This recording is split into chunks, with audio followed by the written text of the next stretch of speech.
Humid swaths of fans flocked past most of the art booths at the convention on their way to snag photos with the main attraction. This year's headliner at whatever con, Nikolai could not keep all the witless names straight, was a panel discussion with Damien Leone, David Howard Thornton, and Lauren Lavera, hot off the success of Terrifier 2. Nikolai hadn't seen it. He didn't find slasher films all that inspiring. Mariah, Nikolai's girlfriend, was there supporting and assisting him. He kept catching her fawning across the room at Lauren Lavera. "Want me to find out if she's single?" Nikolai asked. Mariah replied, "If you'd watched the movie, you'd get it. You should have seen her performance, Nico. She becomes... I don't want to give it away." Nikolai rearranged a few prints on the table in front of him, opting to put the bloody ones up front for the tasteless slasher fans. His best work, in his opinion, were his depictions of holes, empty voids. His delicate touch allowed him to create shapes with variances in his brushstrokes, and these shapes gave the holes a sinister vitality, in his opinion. Realizing Mariah's silence had stretched longer than usual, Nikolai gave her a brief glance. She was staring again. He followed her gaze to the next booth over. There, a man similar in age to Nikolai was also rearranging his prints. Original paintings adorned most of the wall behind him, leaving room for a couple of t-shirts to hang. One of the man's paintings, an octopus with a reptilian eye where its mouth should have been, caught Nikolai's attention. He had seen it on Instagram a couple of times. "He's good, isn't he?" Mariah asked. "Who, him?" Nikolai replied as if he hadn't noticed her gaze. "Don't do that, of course him." Nikolai got close enough to whisper. "His work is two-dimensional. It probably does great online and on prints, but look how flat it is compared to yours," Mariah finished for him. Even Nikolai realized how narcissistic he sounded. Mariah said, "Well, I like them, and I hate it when you do this whole pretentious artist thing. I wonder if he'd do a swap for one of yours." "You're joking," said Nikolai. She wasn't, but she answered, "Got me. God, it's hot in here, isn't it?" "I know. If I'd wanted to sweat for a living, I would have at least chosen a career that made money." Mariah made a show of observing Nikolai's originals hanging on the wall behind them. She said, "And have never brought these intricate works into existence? Sacrilege." Nikolai actually smiled. Mariah knew the best ways to tickle his ego, which was about the only way he accepted love. "Nikolai, how do you say it?" a voice said, ending Nikolai's revelry. "Ksaranowski," Nikolai replied to the artist from the next booth over, who had abandoned his wares to come introduce himself. "Oh my gosh, we were just looking at your work. I love it," Mariah chimed in. The artist thanked her and introduced himself as Tobias Ray. He picked up one of Nikolai's bloody prints. "Man, your texture is unreal. I mean, this blood looks like splattered ketchup." Nikolai snatched the print away. How dare this man come to his booth and demean his work? "Oh, geez, I'm sorry, man," Tobias said. "I meant it...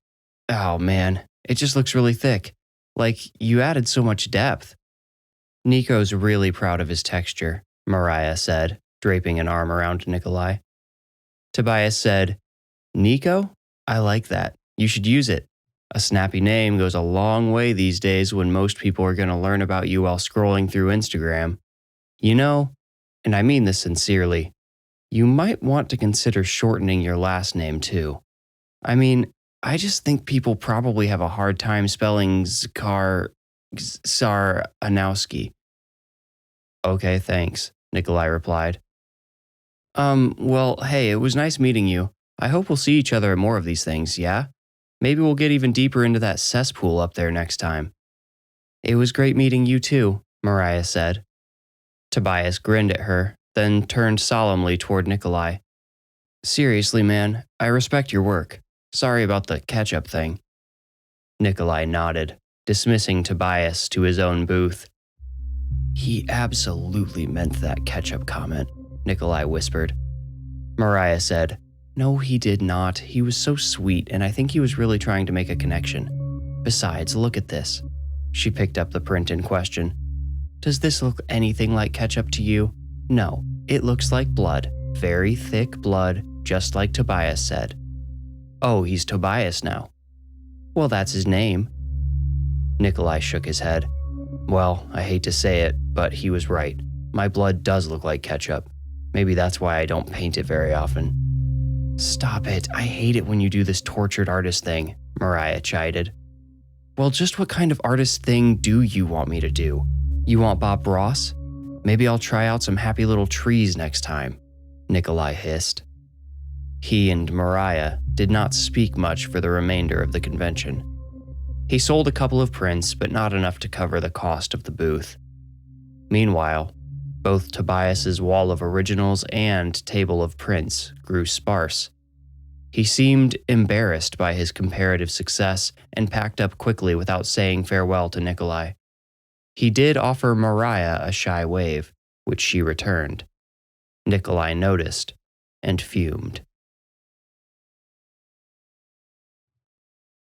Tobias Fay never left Nikolai's thoughts that night.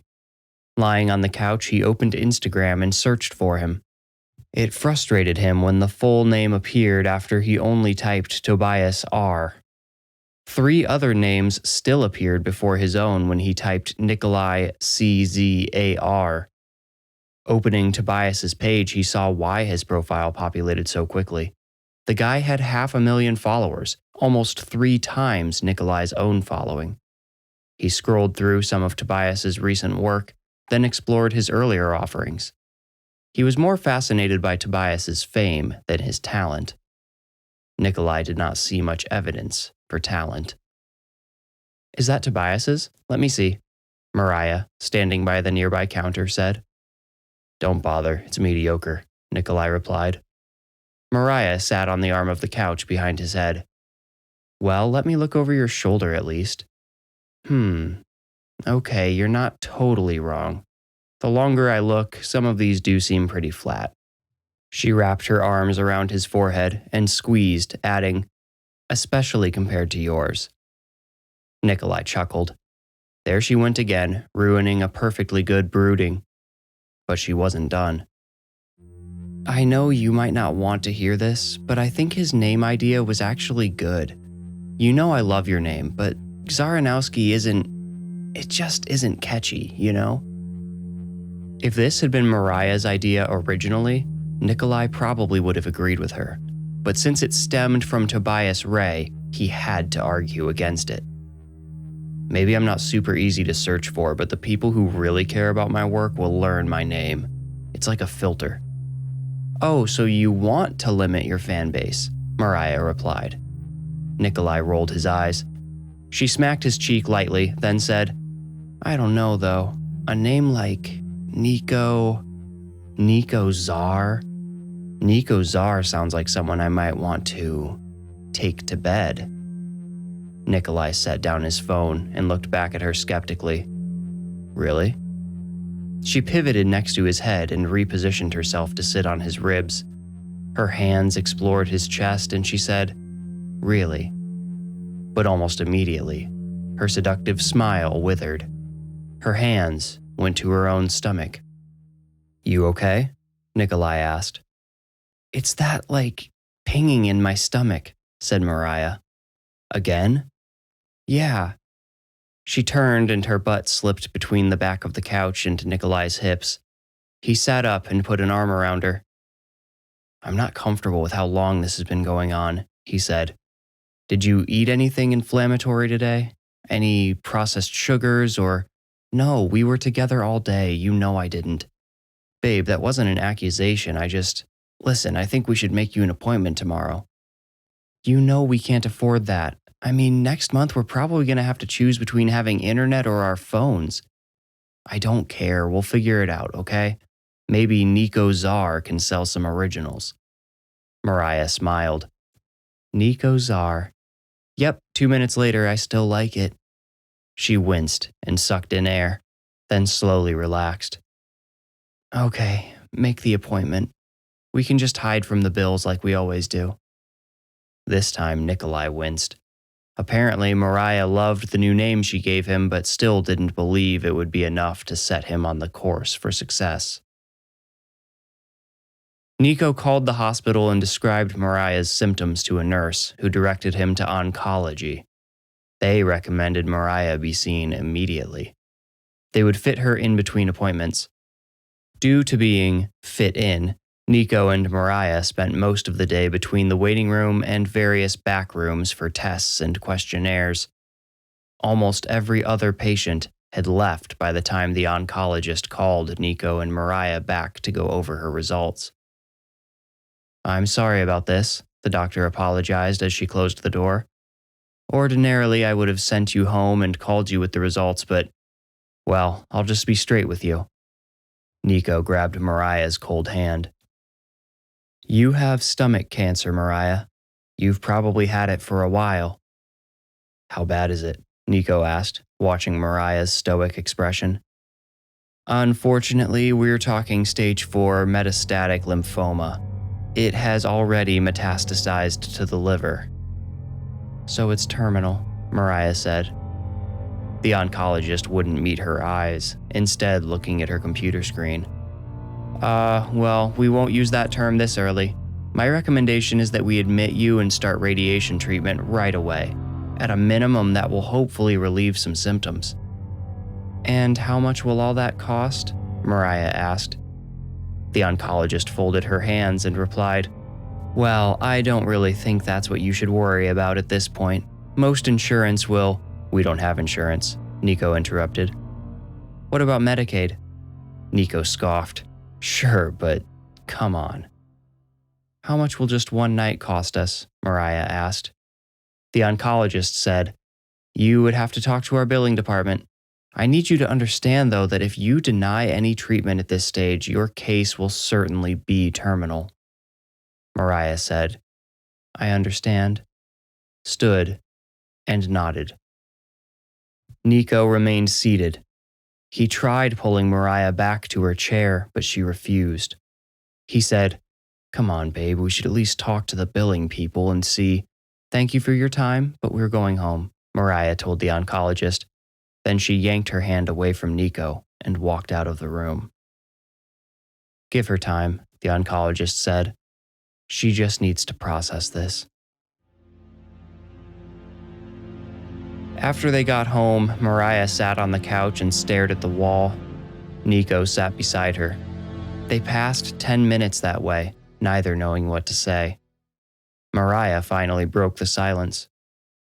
"I'm not going to spend my last days trying to fix something that can't be fixed." "What if these don't have to be your last days?" Nico asked. "Oh, please spare me. Stage 4 stomach cancer that spread to my liver? That's it, Nico. She just didn't want to say to my face that I'm a walking dead woman." "I don't know if that's true." "Then you're an idiot," Mariah screamed, then collapsed into sobs. Nico wrapped his arm around her. "I'll do everything I can, Mariah. I'll work harder than ever. I'll sell more. I'll bring in enough money to show you we can fight this, okay? I promise." "It's not about the money," she answered. "This is about how I want to spend the end of my life." After a moment, she added, "With you." They cried together. Mariah had but one wish she expressed to Nico. One thing she wanted before the end. She wanted to experience Nico's rise. She wanted to leave him behind as a success. She expressed this sentiment during their long cry that first night after the diagnosis, and a week later, it seemed her wish might be granted in time. Nico received a voicemail from Marjorie Schultz, curator at the Fremont Gallery, a young establishment finding its place in the Chicago scene. She offered Nico a tour and asked him to bring along 6 of his pieces if he might be interested in consignment. Such an unprompted offer could not be more rare and triggered Nico's suspicion. He returned Ms. Schultz's call and accepted her offer, but he made a point to ask, "How did you become familiar with my art?" "I'll admit, I'm grateful, but this is kind of surprising." She replied, You can thank Tobias Fay. He turned us on to you and seems to think very highly of your work. You can thank Tobias Fay. The words hung like a loose chandelier. Tobias Fay, the artist whose mediocre work leached attention from artists like Nico, including from his own girlfriend. She had followed Tobias after meeting him at the convention, and Nico noted how she liked everything Tobias posted, whether it was a picture of his art or a smug selfie. Tobias Fay had weaseled his way into an art gallery, and now what? Was he trying to lure Nico in close to make it easier to overshadow him? The thought of calling back to cancel the arrangement crossed Nico's mind, but he thought better of it. He felt the draw of a competition with Tobias. While he couldn't know Tobias's motives for certain, he viewed the supposedly friendly gesture as an invitation to duel. "You been talking to Tobias Fay at all?" Nico asked Mariah, testing another theory which briefly manifested. He wondered if it could be Mariah Tobias liked, and if the invitation was a means to bring her closer. Tobias could not have known about her diagnosis. She and Nico told no one else. "Who? Oh, your arch nemesis? Yeah, we're pen pals," Mariah, seated on the couch, said. Despite her loss of vitality, her sense of humor survived. Nico said, "I'm serious, I need to know." "No, Nico, I have not been talking to Tobias Fay at all. There. Good? God, you're making up reasons to be jealous now." "You think I'm jealous of him?" Mariah rolled her eyes, then coughed violently. Nico filled her a glass of water and handed it over when the coughing fit subsided. "Well, he might have gotten me into the Fremont Gallery," he said. Mariah asked, "Where's that?" "Chicago." The curator sounded serious about a consignment agreement. "Nico, that's fantastic." "Yeah, but I just can't figure out why Tobias is trying to get me in. I've got a weird feeling about it." Mariah touched his knee. "That's all in your head. He's just a fellow artist trying to be a friend. He's just the rare extroverted type. I know, it's shocking." Nico smiled down at her. "So you don't think there's any reason I should be suspicious of him? You're not hiding anything?" Mariah dropped her humorous veil. Her jaw tightened. She swallowed, then said, "Nico, I'm dying. If you can't trust me when I'm like this..." She gestured to her shrinking body, her bony knees, her withering thighs. I know, Nico cut in. "Really, I do. I guess I needed assurance." "I'm happy for you," Mariah said, changing her tone like switching gears in a car. "You can be sure about that, and let it be enough." But it wasn't enough. Nothing could be. Nico's number one goal as an artist was to get into a Chicago gallery. A gallery would be an irrefutable mark of professionalism. It established far more credibility than a large following on Instagram. Mariah's excitement, the call from Marjorie Schultz, they should have been enough, but they had been tainted by Tobias Fay, a man whose ruin replaced Nico's number one goal. Mariah's illness kept her from joining Nico when he drove into the city with his 6 favorite paintings bubble-wrapped in the back seat. She felt nervous about Nico traveling alone, though, and sent him with a small .22 pistol she had purchased back when an ex threatened her. Nico left it tucked beneath his seat and locked the car. The Fremont accomplished a mystique reminiscent of 20th century speakeasies. Its brick face bore more crumbled than smooth spots, and yellow moss grew from dozens of mortar gaps. But its freshly painted black door was a portal to a world of brilliant white light. None of the interior walls met at right angles, making Nico feel as if he himself was part of an art piece. Behind one obtuse wall, an amplified voice conjured a smattering of applause. Nico wandered toward it, the voice's familiarity sinking in with each step he took. Thank you, said Tobias Fay, bowing awkwardly to a small audience of who appeared to be mostly college students. Tobias moved toward a covered canvas to his left, resuming his address. And now, ladies and gentlemen, and all in between, to thank you for attending my presentation today, I have a special treat. This is my newest work, something I just finished last night. Everyone leaned forward in polite anticipation. Everyone but Nico. He noted Marjorie Schultz toward the front of the room, standing sideways to face both the artist and the audience. Tobias pinched the cover and slipped it off. It floated away like a ghost. Applause and even a couple of cheers erupted. Ms. Schultz beamed as she patted her hands together.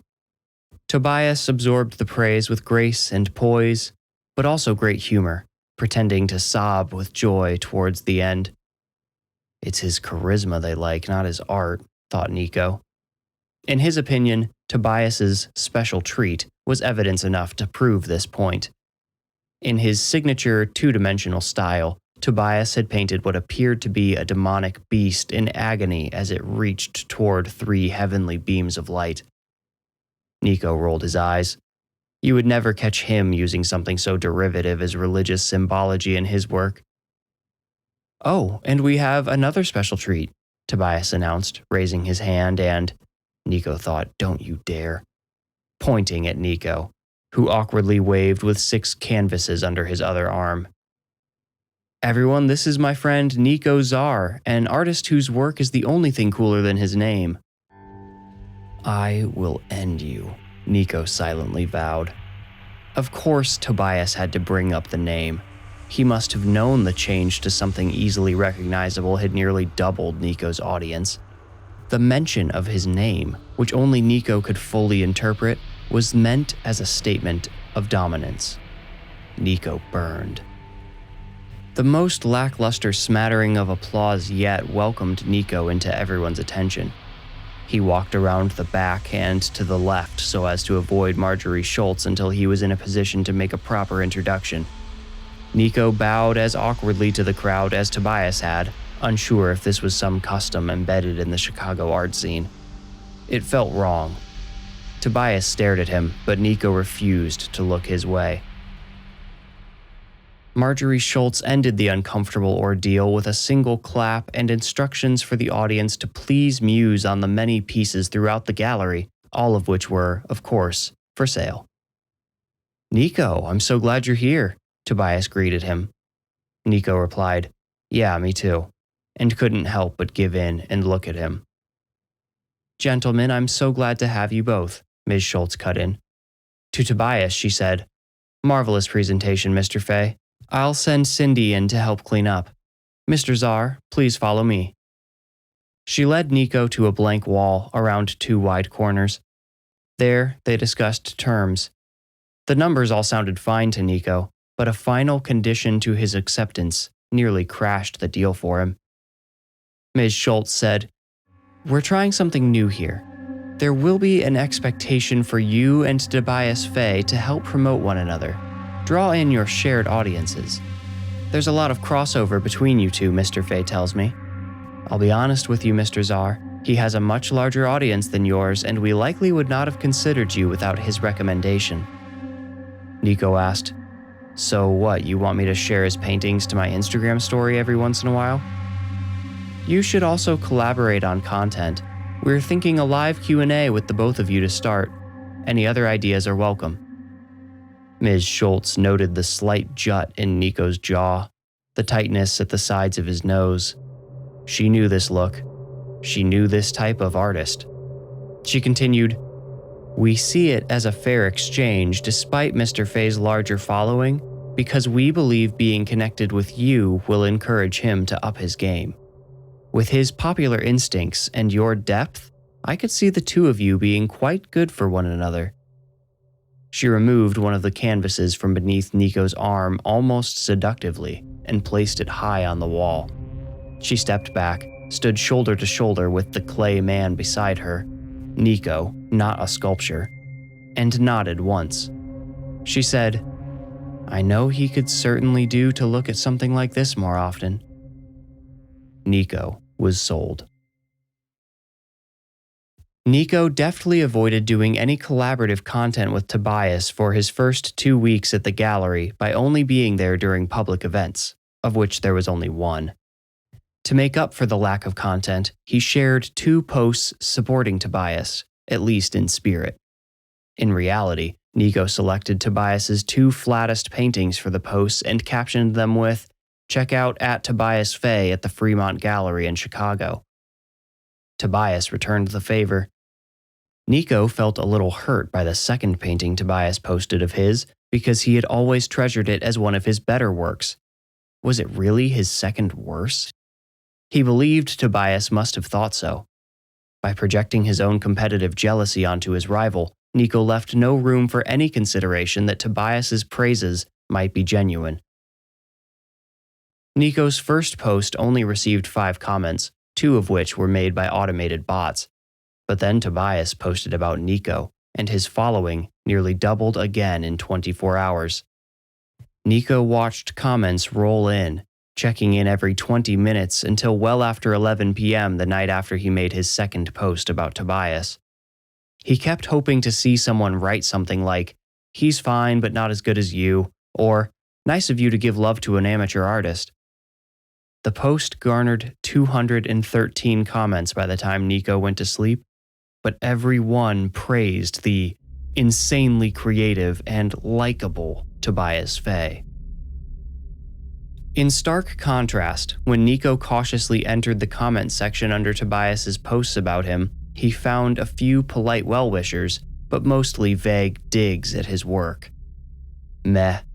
Not as exciting as what you do. This guy might need therapy. Nice of you to spotlight a new artist. Mariah waited for Nico to help her get to bed while he took a shower that night. A very long shower. Unprompted, he told her he got soap in his eyes when he walked into the living room. When she looked up at him, she saw why. His eyes were swollen, red, and tired. She reached up and touched his face, saying, "I'm so sorry, Nico. I'm so sorry. I know how much, soap hurts you."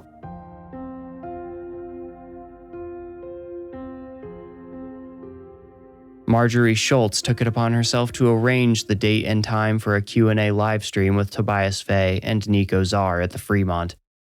Tobias dominated the livestream, seeming to forget Nico was there half the time. At the times when he did turn his phone for Nico to answer a question, Nico found himself too frustrated and bitter to say anything profound. His single win had been convincing Tobias they should start the stream standing in front of his work. Tobias said he was actually going to suggest the same thing, but Nico counted the victory anyway.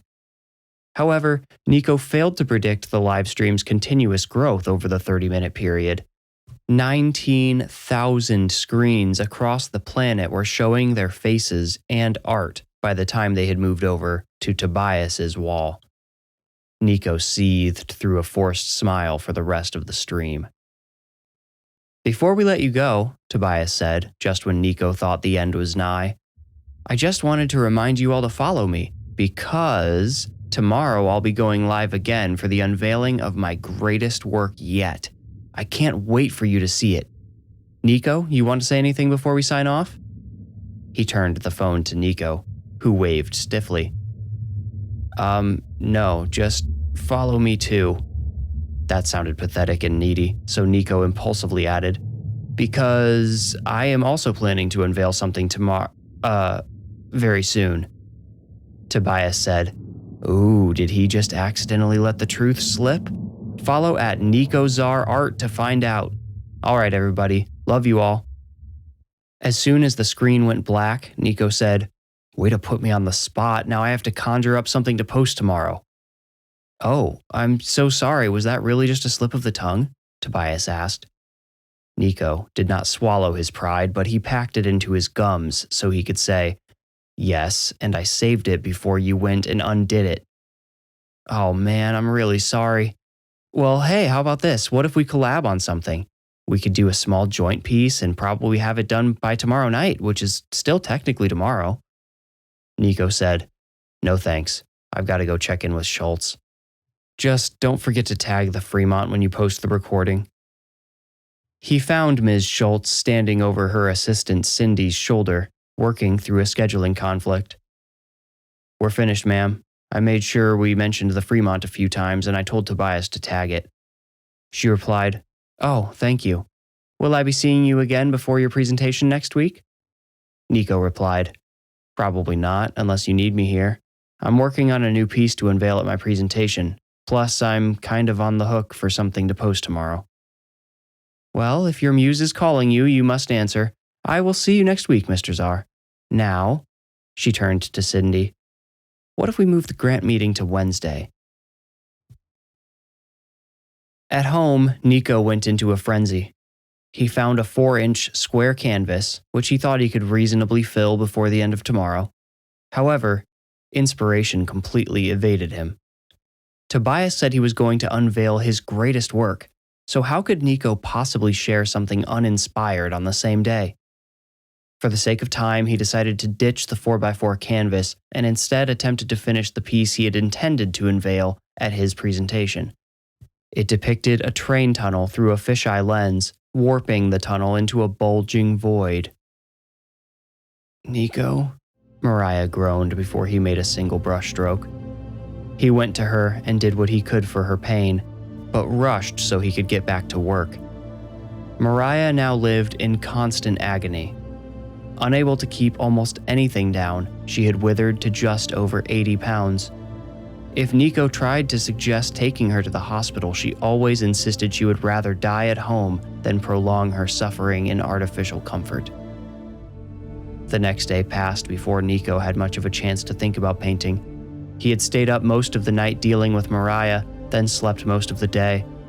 He grimly accepted he would not make his Tobias-imposed deadline. Tobias came through, though.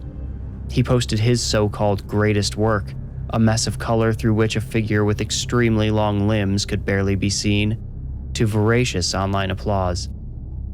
Nico scrolled through the endless stream of positivity, then checked his own page, expecting to find people angry that he had not posted anything as promised.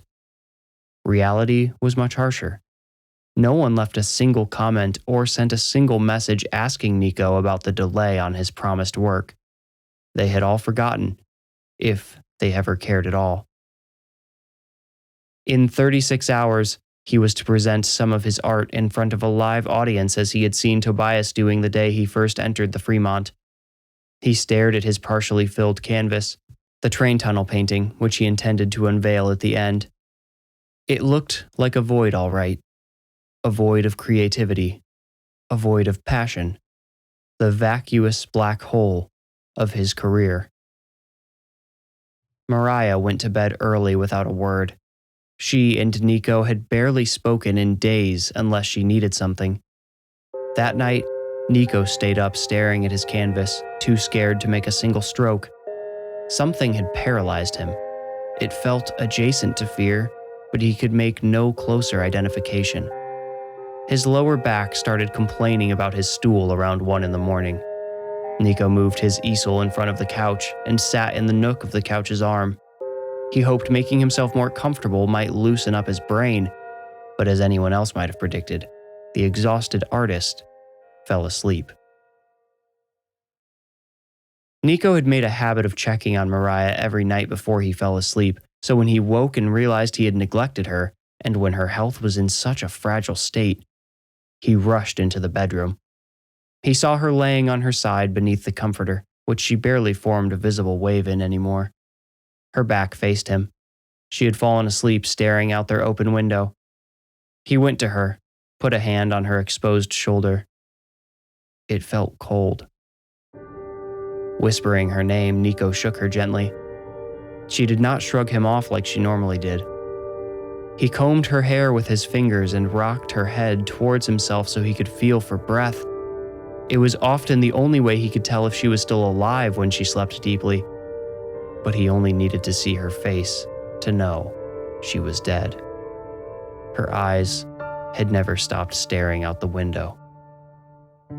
"No," Nico gasped as he backed away from her stiffening body. He had just let her walk into the room that night and die. He couldn't remember. Had he even said goodnight? He was sure he had not told her he loved her. He wasn't exactly sure when that phrase had last parted from his lips. She had gone in alone, laid down, and died alone, just a few feet away from Nico perched on his uncomfortable stool. And he had just let her go. He didn't know what to do. If he called 911, they would take Mariah away. He wasn't ready to part with her yet.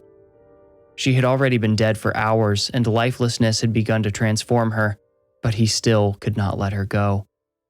He lay behind her, wrapping her in his arms. It felt like hugging a mannequin. As he lay, his tears wetting Mariah's hair, he cursed Tobias Fay. He had ruined, no, destroyed Nico's final weeks with Mariah. The obligations, the pressure, the distractions, everything that took him away from his suffering girlfriend and drove a wedge between them, it all connected back to Tobias. Nico sensed Mariah rolling her eyes. His belief in her posthumous reaction convicted him to lick his finger and hold it under her nose again, but he still felt nothing. A recent memory of her rolling her eyes at him slipped into his mind. He had just asked, "You think I'm jealous of him?" Mariah rolled her eyes. In the memory, she should have then been taken over by a violent fit of coughs, but instead she smiled. She rose from the couch and stood an inch from Nico, placing her hands on his shoulders. In the present, Nico shuddered against Mariah's wooden corpse. He could feel her hands on him, but could only see her if he closed his eyes and returned to the memory. Neglecting the real past, the memory became more like a dream. In it, Mariah whispered, "It's not Tobias's fault. It's yours. Don't be angry. I always knew you were a jealous man. I liked it. Sometimes. But other times, jealousy controlled you. I'm not sure if jealousy made you insecure or the other way around." It seemed like she was about to say more, but her phone vibrated in the present, buzzing on top of her nightstand. Tobias looked at it instinctively. An Instagram direct message appeared there, reading, "Thanks for the heads up. I kind of felt like something was off." It came from @Tobias Fay. Nico opened the message. The previous night, just after she had left him at the canvas, Mariah had messaged Tobias for the first time. Her message read, "You might not remember me, but I'm Nico Czar's girlfriend. I'm really worried about him. He's developed a serious complex about you, and it's brought out his competitive side in a dark way. I don't think you've done anything wrong, but he sees you as an enemy. Please just be careful around him." Nico dropped Mariah's phone on the floor and grabbed her face. Her skin felt like refrigerated putty. He would have given anything to hear one last breath. In case there was some way she could hear him, like the way she had seemed able to touch him, he said, "I can't believe you died afraid of me. I can't believe I let it happen. The truth is, the thought of you dying was easier for me to handle than the idea of losing you to someone else." The truth kept coming. It wasn't just Tobias. It could have been anyone. It could have been anywhere we went. I was scared a cashier or a waiter might make you laugh and you'd want to dump me in the parking lot. Every time I heard your phone buzz, I wanted to grab it to see who was texting you. I did go through your phone. All the time. Nothing I saw ever justified it. I always felt, well, nothing like I feel now. Mariah, I was so jealous because I wanted us to be together forever. I put you through hell to keep you." Nico shot up from the bed. He'd been struck by inspiration.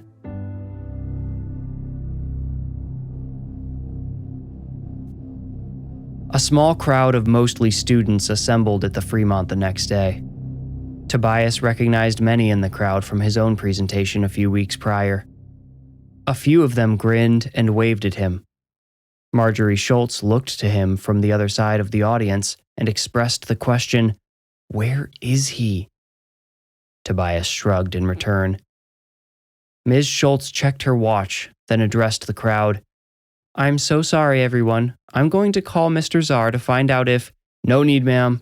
Nico's voice came from behind a wall.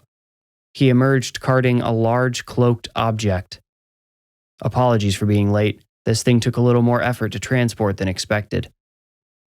He carried the masked object to a tripod in front of the audience and, without lifting its veil, stationed it there. "All right," he said. "I'll get through this first part pretty quick since we're behind schedule. Again, apologies." He caught his breath and stood tall above everyone. "I have a confession to make," he continued. "I used to think I could portray deep wells of nothingness because I understood what nothingness felt like. I thought my creations evoked feelings of loss that rivaled genuine emotion, giving you that melancholy high without the pain of losing someone. Well, I was wrong. My past works, they fall so short that I looked at one and laughed this morning. Not one of them accurately expresses true loss. That's a hole so dark and so deep, I couldn't paint it because my mind protected me from even imagining it." Ms. Schultz snuck up to Tobias and whispered in his ear, "What is this?" "You might want to shut this down if he doesn't move on soon. I got a weird message from his girlfriend last night," Tobias whispered back.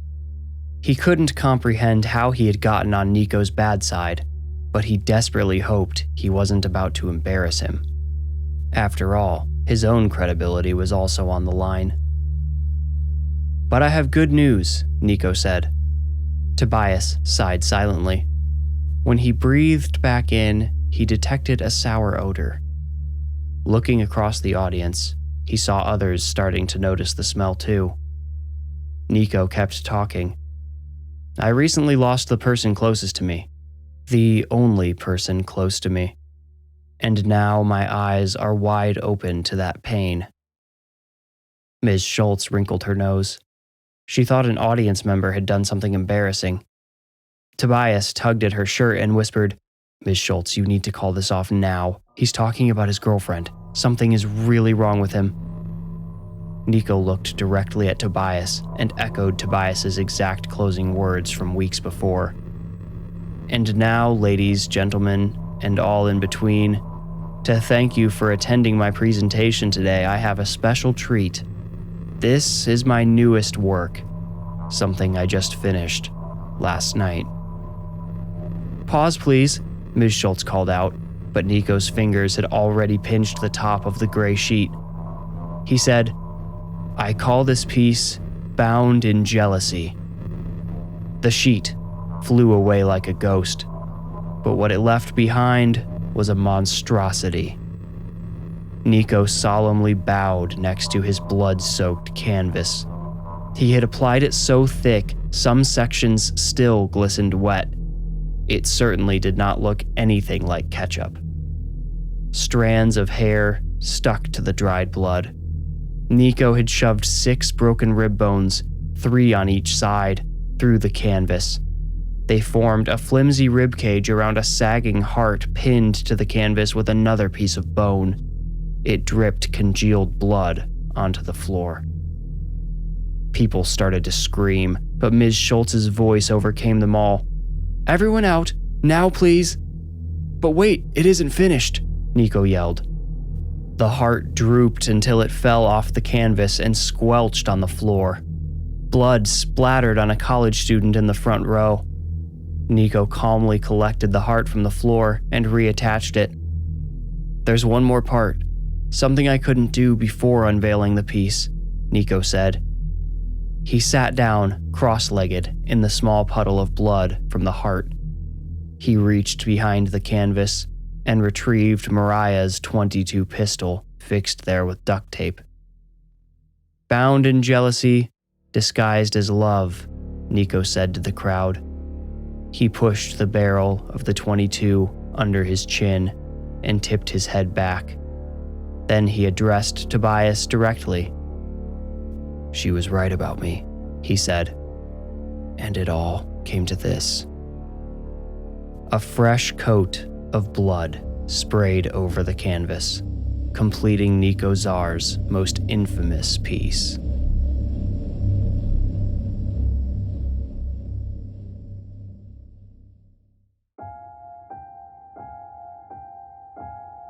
You made it out. Congratulations. If you enjoyed the story, please rate, like, review, or subscribe. For ad-free episodes and bonus Into the Woods episodes, become a patron with the link in the description. You can also support the show by buying merch. That link is also in the description below. To stay up to date, follow me on Instagram at The Warning Woods. If you feel ready, meet me here next week for another journey into the Warning Woods. Thank you for listening.